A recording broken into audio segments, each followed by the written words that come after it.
আমি আজকে রান্না করব রুই মাছের মাথা দিয়ে ছোলার ডাল। ফার্স্টে একটা হাঁড়িতে তেল দিয়ে তার মধ্যে পেঁয়াজ দিব, একটু তেজপাতা আর দারচিনি দিব, দিয়ে সামান্য একটু রসুন দিব, দিয়ে এটাকে ভালোভাবে ভেজে নিব। তারপর অল্প পরিমাণে একটু আদা দিব, আদা দিয়ে এগুলো ভালোভাবে ভেজে নিয়ে তারপর দিব 1.5 চামচের মতো লাল মরিচের গুঁড়া। এটা মরিচের গুঁড়া দিয়ে তারপরে সামান্য পরিমাণে পানি দিব যাতে মরিচের গুঁড়াটা পোড়া না যায়। তারপরে এটা ভালোভাবে নেড়ে চেড়ে কষিয়ে নিয়ে মশলা যত কষাবেন ততই কিন্তু রান্নার স্বাদ বাড়বে। তারপরে একটু দিব মশলার গুঁড়ি, জিরার গুঁড়ি আর কি, জিরার গুঁড়া দিয়ে তারপরে লবণ দিব সামান্য পরিমাণে।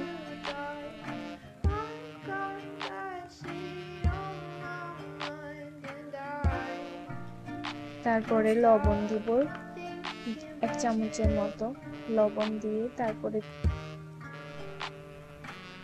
দিব ধনিয়া গুঁড়া দিয়ে একসাথে ভালো করে মিক্স করে কষিয়ে মাছের মাথাগুলো দিয়ে দিব। মাছের মাথাগুলো ভালো করে কষিয়ে নেব, কষিয়ে নিয়ে নেড়ে ছেড়ে আবার এগুলো উল্টে পাল্টে ভালোভাবে কষিয়ে নেব। নিয়ে নর্মাল পানি দিব, আমি এখানে বৃষ্টির পানি ইউজ করতেছি কালারটা যাতে একটু সুন্দর আসে। পানিটা ফুটে উঠলে এর মধ্যে দিব ডালগুলো, ডাল দিয়ে আমি পাশে একটা চুলার মধ্যে গরম পানি বসিয়ে দিয়েছি। ডাল একটু সিদ্ধ হয়ে আসলে এর মধ্যে পানিটা অ্যাড করব। তারপর দিচ্ছি কাঁচামরিচ দিয়ে নেড়ে চেড়ে আমি নামিয়ে নেব। এই তো এবার পেঁয়াজ বেরেস্তা করে দিব। এখানে আমি রসুন আর পেঁয়াজ একসাথে দিয়েছি, দিয়ে ডালের মধ্যে দিয়ে দিব। আমার ডাল রান্না অলমোস্ট ডান। এখন আমি আপনাদেরকে পরিবেশন করে দেখাচ্ছি। এটা দেখতে মাশাআল্লাহ অনেক সুন্দর হয়েছে, অনেক সুন্দর। খেতে তো অনেক মজাই হয়েছে। সকালবেলা রুটির সাথেও আপনারা খেতে পারেন কিংবা দুপুরে ভাতের সাথে।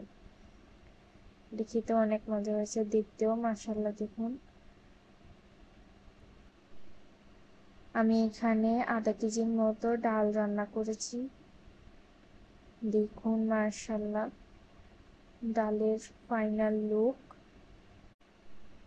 আপনারা চাইলে এভাবে ঝটপট রান্না করে দেখতে পারেন, ট্রাই করতে পারেন। বৃষ্টির দিনে এই রেসিপিটা জাস্ট ওয়াও, মাশাআল্লাহ। ফাইনাল আমার ছোলার ডালের রেসিপি। বাসায় একবার হলেও ট্রাই করে দেখবেন, এটা খেতে অসম্ভব মজা।